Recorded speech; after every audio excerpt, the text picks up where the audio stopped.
Welcome back to another episode of 40 Facts About the 40K Universe. I'm your host, Gersh1, and you are watching One Mind Syndicate. Today we are doing a viewer request.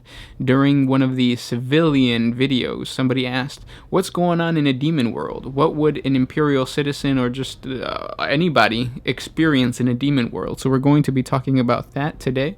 First, we're going to explain what a demon world is, and then we're going to get into what it's like to live on a demon world.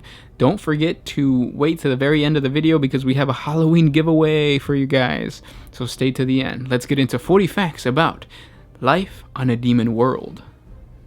A demon world is a planet twisted and corrupted by the powers of chaos and the warp after being trapped in a prolonged warp rift, intertwining the impossibilities of the warp and reality of the material universe.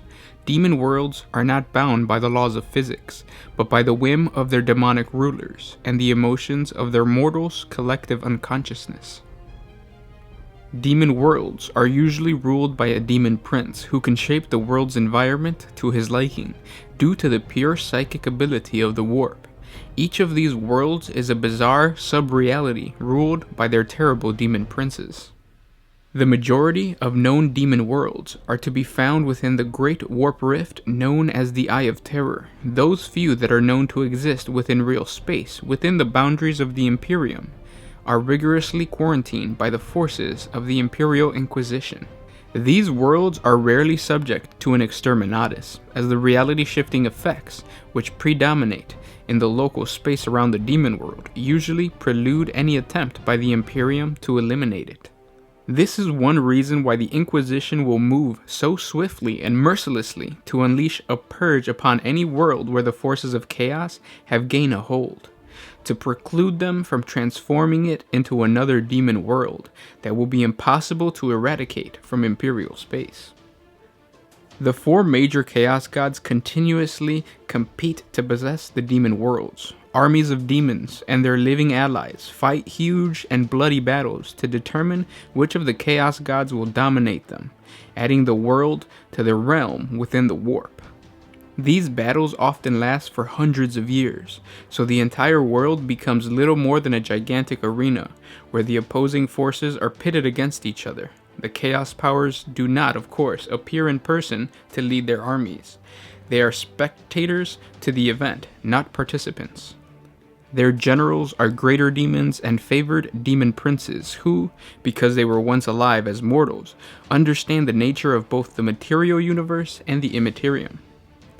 The most powerful of human psychers have reportedly had visions of worlds located within the Eye of Terror. On one world, a black sun stands in a white sky, and smoky threads pour from it onto a tangled black city. This is Medjugorje, the world of the demon Primarch Perturabo of the Iron Warriors Traitor Legion. Another planet within the Eye is marked by lakes of blood from which spheres of fire float into the air and spread their light across the sky. This is Bumbatius, the world of the demon prince of the same name. A servant of Nurgle, visions of such places routinely disturb potent psychers across the galaxy and can foreshadow an attempt at a demonic possession. Once a demon prince has conquered a demon world or brought a world from the physical universe into the warp, his grateful patron gives it to him as a gift to rule over as he wishes. When a demon prince takes control of his hard-won world, he uses his mighty sorceress powers to reshape it into a form which pleases him. Because of this, every demon world is different and all are equally horrific in their own way.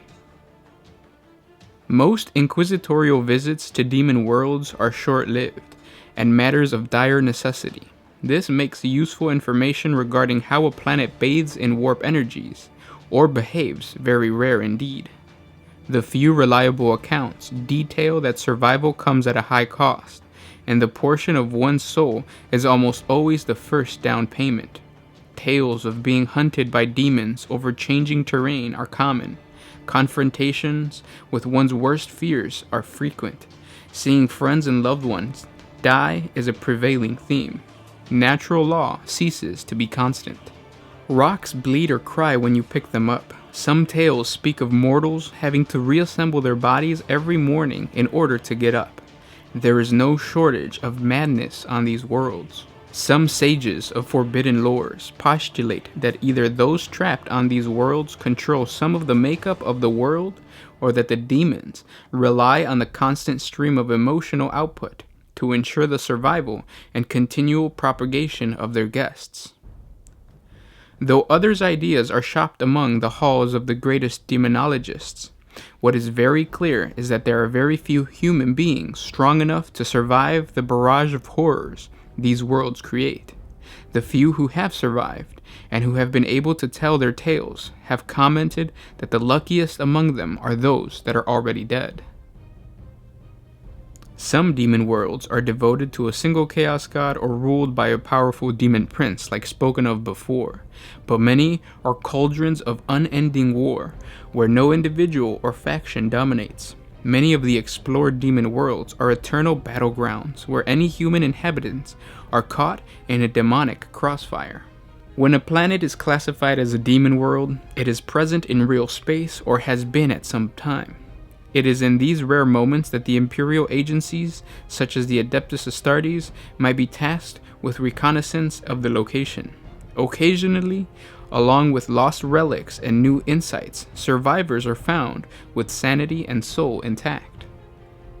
The blessed individuals who have withstood the horrors of the demon world offer the Inquisition unique opportunities, since most others who are still alive are certifiably insane or catatonic. They are a source of somewhat reliable information, which is all but impossible to obtain any other way. Though always sequestered after rescue to ensure safety, many of these people have skill sets far too valuable to leave dormant behind locked doors. Those who make it off these cursed worlds often come from backgrounds that lend themselves to withstanding the horrors of the warp. One characteristic that many of these survivors show is a strong connection to the warp.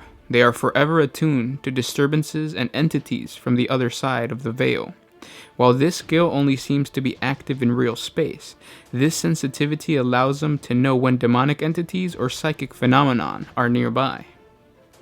Those few capable of explaining how it works for them indicate that it is an infusion of color and brilliance in what is largely a gray world. These are rare individuals who come to an inquisitor's service bearing the scars of exposure. Odd compulsions, night terrors, and paranoia are common among these survivors.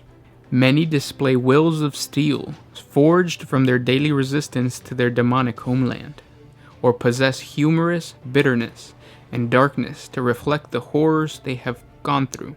Knowing this, inquisitors, using acolytes from a demon world, maintain a short leash on these individuals, for the threat of corruption is always strong. Demon worlds were once planets created and ruled by the process and laws of nature, yet through some catalytic incursion, they are now entirely claimed by the warp, forming permanent islands of the immaterium in the midst of real space. A demon can move unhindered from the warp to one of the demon worlds, and the four great powers of chaos continuously compete to possess them. Armies of demons and their living allies fight huge and bloody battles to determine which of the chaos powers will hold sway. These battles often last for hundreds of years, like spoken of before. They represent the eternal conflict known as the Great Game between the ruinous powers, manifested in a very real way through the deeds and drives of those who would serve them. The generals of these armies are greater demons and demon princes, the latter because they were once alive as mortals and understand the nature of both the material universe and the immaterial realm of chaos. Once a demon prince has conquered a world, he claims it as his own to rule in his patron's name as he wishes. When a demon prince has taken control of his hard-won world, he uses his mighty power to reshape it to a form that pleases him. Because of this, every demon world is different, and the mortals trapped inside will see something completely different depending on which world they inhabit. Some are hosts to oceans of bubbling visors, where some are shaped into grinding skulls visible from millions of miles away. Some have landscapes that could only be possible in the warp, such as mountains floating in the sky or volcanoes that come into rivers that flow backwards. The mortal population of a demon world serves chaos in two equal important ways. Mortals provide the manpower for the armies of chaos, especially for the armies that invade the material universe, and mortals worship the uncaring chaos gods, and in so doing, swell their presence in the warp. Although the Eye of Terror seethes with almost perpetual war, not every mortal creature is necessarily harnessed to battle. Only those who are brave enough to fight their way to freedom from the slave pits, prayer gangs, and black factories may fight in the name of chaos, and so draw power from it. The remainder serve through work and worship. Slaves are rewarded in the bitter ways of chaos, learning to love the lash. They become frenzied with pleasure as they approach extreme of self-sacrifice, trying to outdo their neighbors in their effort to please their overlords. Many populations labor not in the demonic foundries, but in the planet-sized prayer hordes. Countless millions are whipped into a feverus of devotion, the warp resounding to their frenzied prayers, while the ruinous powers grow all the more powerful through their sacrifice. One of the most notable demon worlds is Anthrax. Anthrax is a demon world in the Eye of Terror devoted to the Lord of Plague, Nurgle. A lush but pestilent planet, it is covered by gigantic bulbous fungus made up of puffy-eyed heads that cough and sneeze a gray mucus which corrupts those who touch it.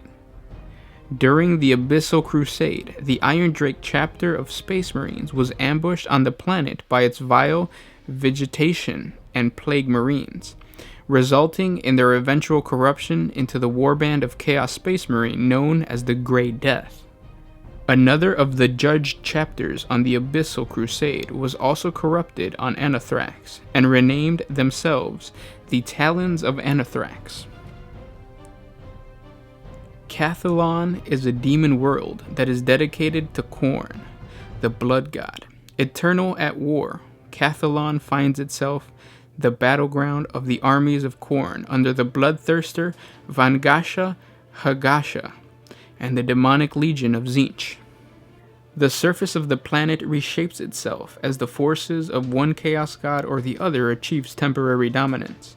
As Tzeentch gains the upper hand, great crystalline spires erupt from the ground.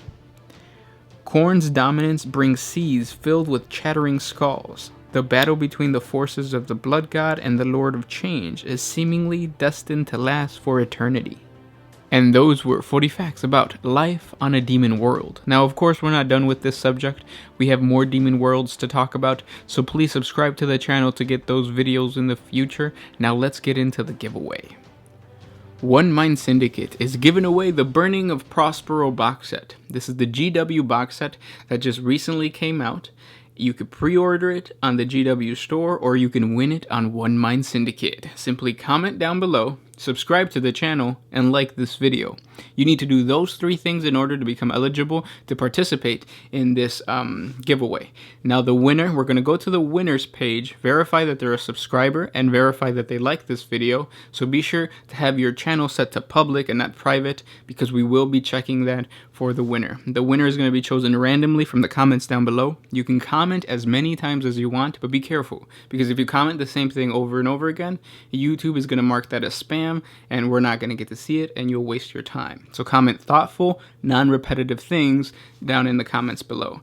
And again, thank you guys so much for showing all the love that you have been showing to the channel. Because of you, we can create these giveaways, and because of you, we can create fun, awesome lore for the Halloween season. Happy Halloween.